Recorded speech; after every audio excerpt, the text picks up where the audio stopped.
the Chicago Bulls got what possibly could be and what they're probably hoping is going to be their future with Noah Essengue and Mailbag Buzelis and how they performed in the team's third Summer League game. But on today's episode, not only to talk about their performances, but I'm talking about why AK is finally doing what he should have been doing, even though Bulls fans are actually asking for some of the same thing. We're going to talk about all that, plus Josh Giddey's new deal, not with the Bulls, shoe deal, and more right after this.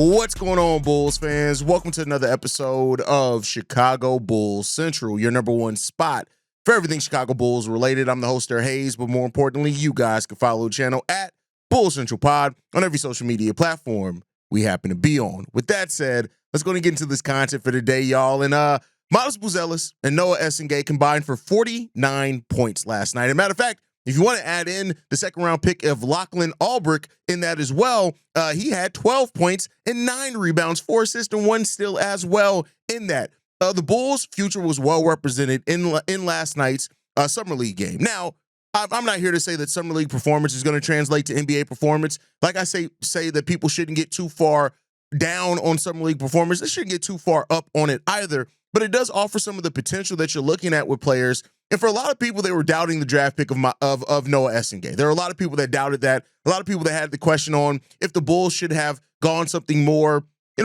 more steady, right, when it comes down to it. The Bulls ended up going, and this is where I want to more so focus on, is that the Bulls are finally doing what they should have done quite a while ago. And it confuses me sometimes when some Bulls fans saw the last build of the Chicago Bulls, in which the Bulls jettisoned off basically all of their young players and decided to go after Nikola Vucevic, which jump-started them becoming an older team, then going after DeMar and getting Lonzo and getting Alex Caruso. And while, I think that team on paper, and had Lonzo never went down with injury, would have had way more success postseason-wise than what we had over the last few years. But in that, the Bulls gave up a bunch of first-round picks when it came down to it. When you look at the Bulls roster right now, and you look at young players under the age of 20 or 23 and younger, for example, we have Modest, we have Noah Essengue, we have Josh Giddey, we have Julian Phillips, we have Dalen Terry. Imagine if you added Franz Wagner into that. Imagine if you added Walker Kessler into that, right, instead of Dalen Terry, right? That's a young core that you could look at and say, all right, maybe let's start developing these guys. And when the Bulls drafted Noah Essengue and went with the second youngest player in the draft, it went into it's showing that they're going down the direction that they should. And I know for a lot of Bulls fans, when they hear project, and we've been like, that has almost completely, jaded us against the word project because of P. Will, because of Dalen Terry. And I think that some people need to kind of separate the fact that maybe those players just weren't good, right? But when you look at what the Bulls gave up, they gave it Wendell Carter, Daniel Gafford, Lauri Markkanen, and Bobby Portis over a 3-year stretch, right? And then in return of that, we got Lonzo, who always stayed injured, DeMar DeRozan, who had a great, as far as statistical career here with the Chicago Bulls, not a lot of wins, Zach LaVine, Nikola Vucevic. All right, that's the core that we went with instead of that, right? And the defensive, deficient, as far as those main 3 players in DeMar DeRozan, Zach LaVine, and Nikola Vucevic, hugely defensively deficient, it led to us not really having a place to really contend with the team that we had here now. The Bulls now are doing what they should have done. And that is, yes, it's going to be a longer play. And I've said this before many times. It's going to take longer now to get there because you're going to have to develop. And I know a lot of Bulls fans have the doubt about this Bulls team's ability to develop. And that is another thing that we have to talk about. The Bulls development didn't go out the window with Peter Patton. When the Bulls created their player development department, we didn't have Dan Craig and Wes Unseld, right? We created a player development department because the coaching staff that we had, right, with Mo Cheeks and Billy Donovan and Chris Fleming and that team that we had there, right? That coaching staff was not focused on development. That was a coaching staff that was trying to win now. The Bulls then created that player development department led by Peter Patton, who was a renowned shooting coach, but it doesn't mean that development goes completely out the window.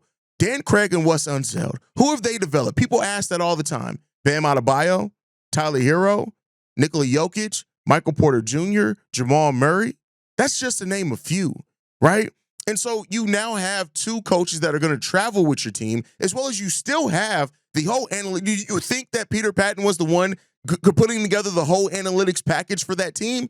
No. Now, he may have been the one to say, all right, bet, let's get this. Let me get this to the player. This is what you can work on and things like that. But that whole department is still there, still doing the advanced analytics, still watching tapes of these players from every single game and creating those tape packages to say, all right, bet, this is what we noticed. This is what you're shooting in this area, in that area. So we still have the base of that there. The Bulls could have very easily gone with something that more so supported this core now and was better now, right? They could have gone Derek Queen. They could have gone Thomas Sorber. They could have gone Juan Behrens, who I think Juan Behrens is equal upside as like a Noah Essengue, Asa Newell, Danny Wolf, right? They all were still on the board. And some of those guys are more win now talent than what the Chicago Bulls, have drafted in Noah Essengue. Of course, you could have went Carter Bryant. You could have went Nick Clifford. You could have went Walter Clayton Jr. as well, right? But the Bulls decided to go with the second youngest player in this draft. And keep in mind, while he is the second youngest player, he's not the rawest player in this draft. The fact that he averaged over 10 points per game playing against grown men. Hell, we saw him in a preseason game against the Portland Trailblazers. He put up 20. So you went out and you got somebody in Noah Essengue that has tremendous upside. And I know it sucks because I know there were so many players on the board. Hell, there were players on the board that I loved. I would have loved for the Bulls to draft Thomas Sorber. You guys saw my draft coverage. I was all in on Thomas Sorber. Make no mistake about it, right? But I think that what the Bulls are doing here now is not only are they considering fit, which is something that plagued Garpax towards the end of their run there. They were so desperate to get somebody to stick, they didn't really consider fit and how the players that they were drafting fit together. The Bulls considered fit, that fit with Haize Buzelis, right? And thus how they both can benefit off of and play off of Josh Giddey. That's part of what they factored into this. Now, the Bulls still have to have an evaluation. I've talked about that before, too. This next upcoming year, it's an evaluation period for Dalen Terry, who could very well be off the roster. Kevin Huerter could be gone. Nikola Vucevic could be gone. Zach Collins could be gone. So you have all these players now that could be gone, and then you still have made a smaller move to help support your core now with Isaac Okoro. I think what he brings defensively definitely helps that. And when you hear things like yesterday of AK saying, "Oh, the Bulls have an offensive identity." I don't think we have an identity. That word, depending on how you want to take that, I think we've locked in on an offensive play style, which I do think is good. I think you want to have and know the style that you want to play. That way you can draft players that fit into that, and you don't have to worry about changing your system based on how a player develops because you're drafting players that fit into that style of play that you have. The Bulls have committed to playing faster, getting out in transition, rebounding well, shooting the three ball a lot more. And for what it's worth, they were effective in that last season over the course of the season and as it went on, right? So those are things that they're looking at as well, which you should do. For everybody that has said for so long that AK has not had a vision, he has one now. Now, it may not be the one that you want. It may not be the one that is going to yield results the fastest possibly is going a different route, but they do have their vision now. And now with them and Billy Donovan being locked into an extension, that gives them that time period of that next 3 years. And not this year doesn't count because I think they all had this year already on their contract, but 3 years after this. That gives you have those 3 years to show a proof of concept, return on investment of what you're trying to build here. And hopefully you start getting better over that time rather than your record getting worse year after year. And that's what you're hoping for if you're this Bulls team. And that's what last night provided a bit of a glimpse with. Like I said, a bit of one. And we'll see. Like if you watch Yuki Karamura dish the ball out in the way that he's creative and he passed, and you saw how that got Lachlan, Noah, and even Modest open, for that matter. Now, imagine Josh Giddey, who's a hell of a playmaker himself. Now, some of his passes aren't as exciting as what as Yuki did. I can admit that, right? But Josh Giddey's also a very creative player in the way that he can get players the ball. Now, you put that in that situation. Now you're in an even better place. And that's what the Bulls are hoping for with this build that they're doing now. Now, one of the other players that is what I talked about, Noah, and I mentioned, it's the pairing of Noah and Modest, right? And Modest, who had a pedestrian first summer league game. And for a player that's going into their second year that has quotes like, "I want to be the best ever," you want to see better than that. And for what it's worth, Haize Buzelis delivered on that yesterday. 8 of 14, 10 of 13 from the free throw line. I think that's a big thing. If Haize can start getting to the free throw line a little bit more, right, especially as he's still working on shot being a little bit more consistent, that's going to open up things for him. I said it before.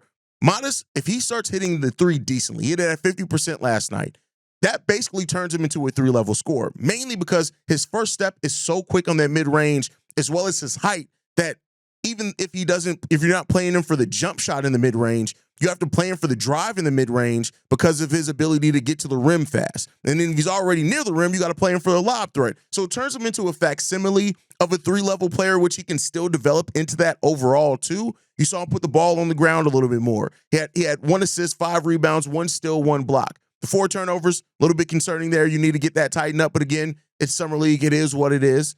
But Haize is also a player that is just, he's part of that new direction that the Bulls have locked themselves into, and whether they've chosen to lock themselves into in the way that they're going. And Haize, who takes a step in year 2, we've talked about it ad nauseum. You know how important it could be for Haize Buzelis to take a step in year 2. We just got to see him go out there and do it. But we know that he has that ability to be there, and we'll see what it's going to turn into. You know, you got somebody like Winton, who every time anybody says anything positive, Winton just needs some cooch. It's okay there. We love Winton Mahorn though, but I do think we've seen Haize really start turning into a leader. Right, one of the things that he said to Noah is part of the reason Noah's been playing better since his first game. Haize said this: "You've got to have a short memory. He's a great defender. He's got great defensive instincts. Offensively, he'll be fine. You can see other guys. Wemby, it was tough for him in his first game. I didn't play well last year either. He'll be fine. I don't think anyone should be stressing about it." And he said that's what he told to Noah Essengue. And we've seen throughout this is that Haize has taken on more of a leadership role for these younger guys that came in here.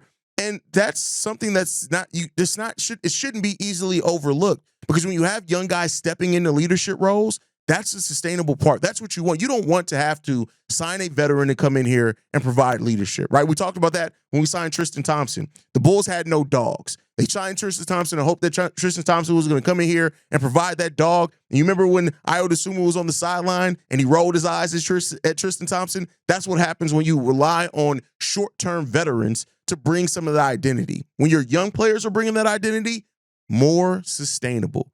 And that's what the Bulls are trying to get off to here. And that's what it seems like finally, again, I say seems like because we won't know for sure for a while, but it seems like we're finally going into that direction, and we got to see. And I think I've seen a lot of people who are very concerned over Haize after that first Summer League game.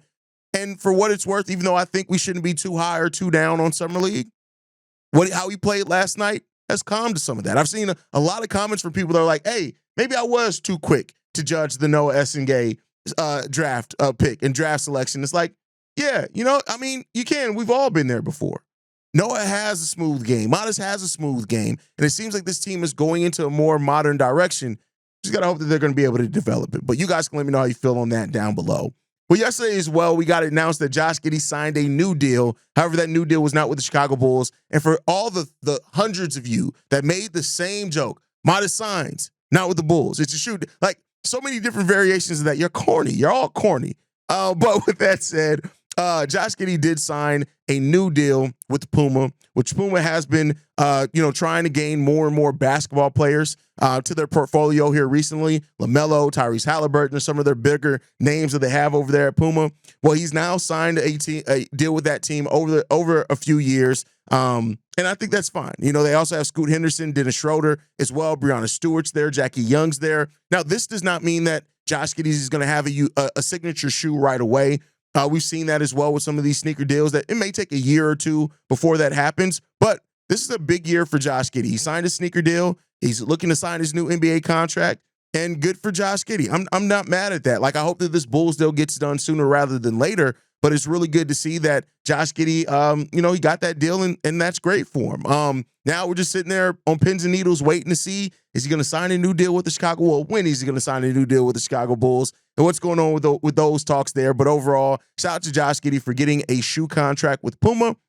And we'll see when those signature shoes come out and what they look like, because is Josh Giddey stylish? I don't know. I don't know if I've ever really paid attention to Josh Giddey outside of when he's in his Bulls uniform. I don't know if Josh Giddey has any style. Like Zach LaVine signed his shoe deal, and Zach LaVine's shoes have been ugly. But nonetheless, let me know what you guys think on all that down below. We got 2 voicemails that I want to get into.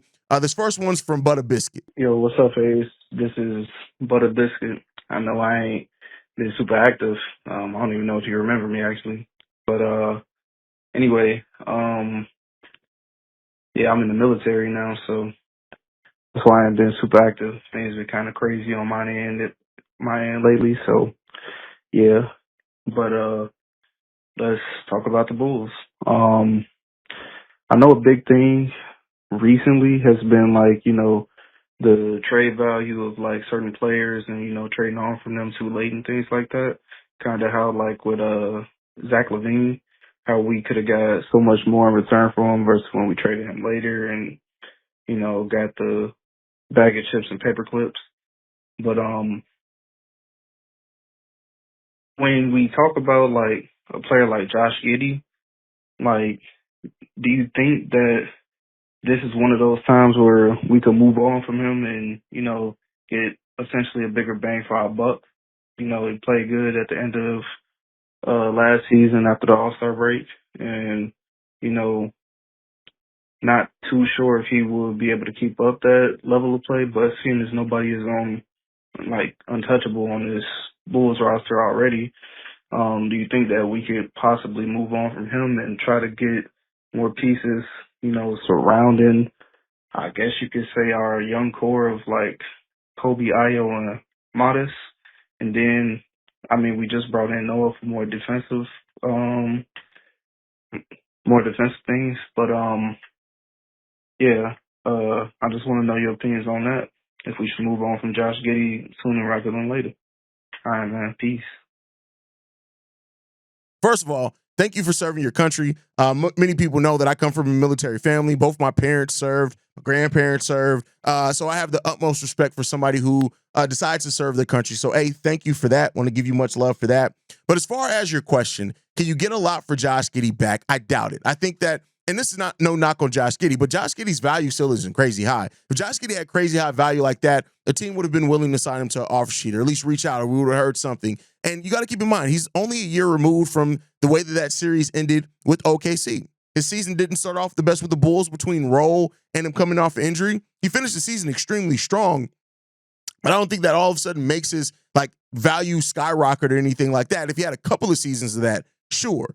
So I don't think if the Bulls, and keep in mind too, in signing trades, you never really get a whole lot back anyway. That's why you've typically seen, even when players are restricted free agents, their team kind of re-signs them and then maybe moves them a year later, because in restricted free agency, you don't usually get as much back as if you have that player on an outright contract. It just usually doesn't happen that way. So that's what you're hoping for the Bulls, like that they are able to re-sign Josh Giddey, that he comes here, he plays well, and that you're not worried about. Like Josh Giddey is 22 years old. He should be there in your core. He can help your young players develop because of the way that he's unselfish and able to facilitate.